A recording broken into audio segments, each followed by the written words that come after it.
Olá amigos, retornamos agora com as nossas mini aulas, só que dessa vez nós vamos falar sobre assédio moral e assédio sexual. Bom, a primeira coisa que eu tenho para falar para vocês é que muita gente confunde o dano moral com assédio moral ou assédio sexual. É essa diferença que nós vamos ver agora rapidamente. O dano moral, vocês têm que lembrar que é o dano moral, que é aquele dano decorrente do assédio moral ou do assédio sexual. Ele é para alguém ou alguma empresa indenizar em dinheiro, né? Justamente a indenização é decorrente do dano moral. E o que é o assédio moral? O assédio moral é quando alguém, esse alguém pode ser um vizinho, um colega de trabalho, um colega na academia, né? Começa a te causar problemas de xingamentos, de dizer, você é feio ou feia, você é magra, mas só que de forma pejorativa, né? Normalmente você pode brincar com alguém, né? Mas não pode brincar com o objetivo de denigrir a imagem, de botar aquela pessoa para baixo. Esse é o problema do assédio moral.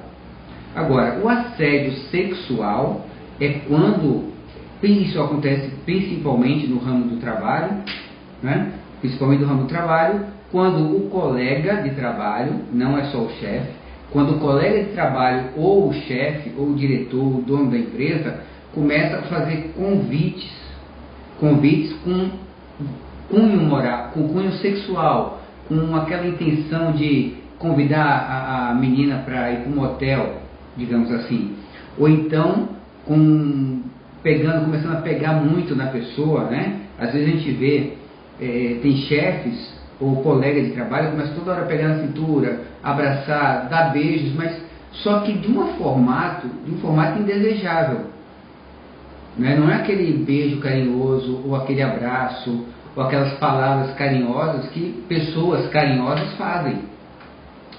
São atitudes com má intenção, que a gente chama de má intenção, com aquela conotação sexual.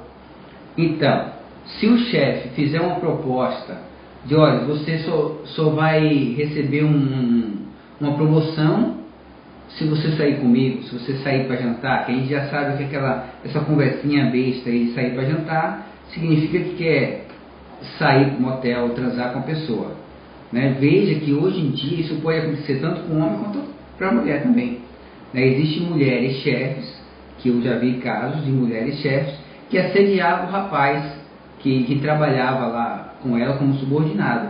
Então, se provar, isso aí cabe sim, aí que tá, entra a indenização por dano moral decorrente do assédio sexual. Viu? Aí você fala, não, mas como é que eu vou provar? Existem várias formas de provar.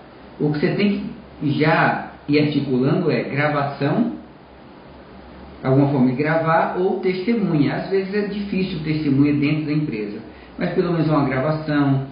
Tem e-mails que esse chefe ou que esse colega de trabalho pode passar para você. Então, isso tudo você vai colher como prova, e aí tem que contratar advogado, porque não é correto você pedir demissão.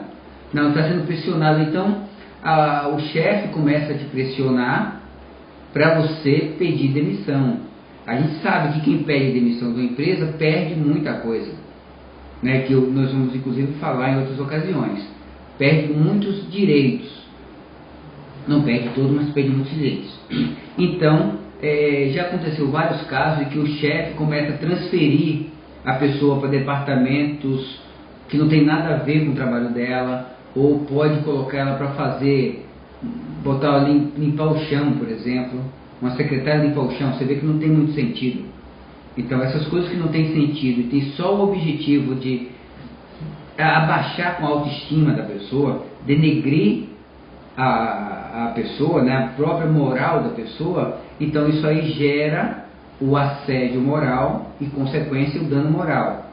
E aí você pode realmente entrar com ação na justiça sem pedir demissão, né? Existe uma diferença muito grande se você pede demissão e entra com processo, e se você não pede demissão e entra com processo trabalhista, mesmo no trabalho. Exatamente. Então, você pode entrar com ação contra seu chefe, caso você veja que seu direito está sendo cerceado, está sendo cortado. Então, nesse caso do assédio moral ou assédio sexual, qualquer um dos dois, aquela pressão para você se demitir, ou aquele convite incessante, né, que para configurar o assédio sexual tem que ser incessante, tem que ser frequente.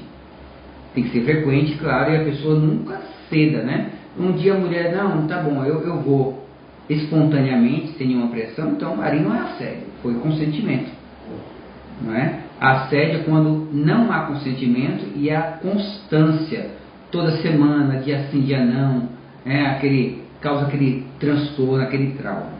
Então você deve primeiro procurar um advogado de confiança, um advogado especialista na área, para te orientar o que é melhor você fazer. Se você pede demissão para entrar com o processo ou não pede demissão para entrar com o processo. Aí esse advogado vai te orientar da forma correta. Tá bom? E é importante, como eu falei, não pedir demissão. Agora, fique atento ao seguinte, existem vários tipos de dano moral, que eu só vou citar agora e nas próximas aulas nós vamos falar mais. Né? Existe o dano material, existe o lucro cessante, que eu anotei para que a gente possa relembrar, existe o dano estético, não é só o dano moral, existe também o dano estético, o dano à imagem. Então, olha, já falei, o dano material é aquele que te dá prejuízo financeiro. Um determinado carro bateu no seu carro, você tem um prejuízo financeiro, você vai ter que gastar com mecânico, você vai ter que gastar com táxi para ir trabalhar. Então, todos aqueles danos materiais, ou seja, que envolvem dinheiro, a pessoa também vai ter que te ressarcir. Quem te causou dano tem que sempre te ressarcir, te devolver, às vezes até com juros de correção, tudo que você gastou. O lucro cessante, só resumidamente, é aquele dinheiro que você poderia ganhar se, por exemplo, se aquele carro se não tivesse batido no seu carro, você teria ganho determinado valor, determinado dinheiro, teria fechado um determinado contrato. Se você provar que você deixou de ganhar um dinheiro por causa do outro, por causa da irresponsabilidade do outro, que ele é chamado de lucro cessante. Dano estético e dano à imagem, claro, é aquele que se houver um acidente, ou se houver uma briga e alguém arranhar o rosto da pessoa, ou quebrar o braço, vai ter aquela situação que você vai ficar marcado ou no rosto ou no braço. Isso tudo gera um valor em dinheiro que vai ser estipulado pelo juiz. Claro que o advogado ele tem a obrigação de definir um valor que ele acredita que deve. Quanto vale um braço? Quanto vale um corte no rosto? Né? Isso depende de muitas situações. Tá? Eu não vou citar agora porque é uma outra aula. Então isso tudo vai ser averiguado para que o juiz dê a decisão final. Então, o que eu digo para vocês é que fiquem atentos, é bom sempre você saber que tem o direito e procurar os seus direitos. Tá ok? Eu sou o Dr. Antônio Castro Alves de Araújo. Essas mini aulas são daqui da cidade de Alagoinhas, perto de Feira de Santana, de Salvador, para todo o Brasil. Tá ok? Um grande abraço a todos.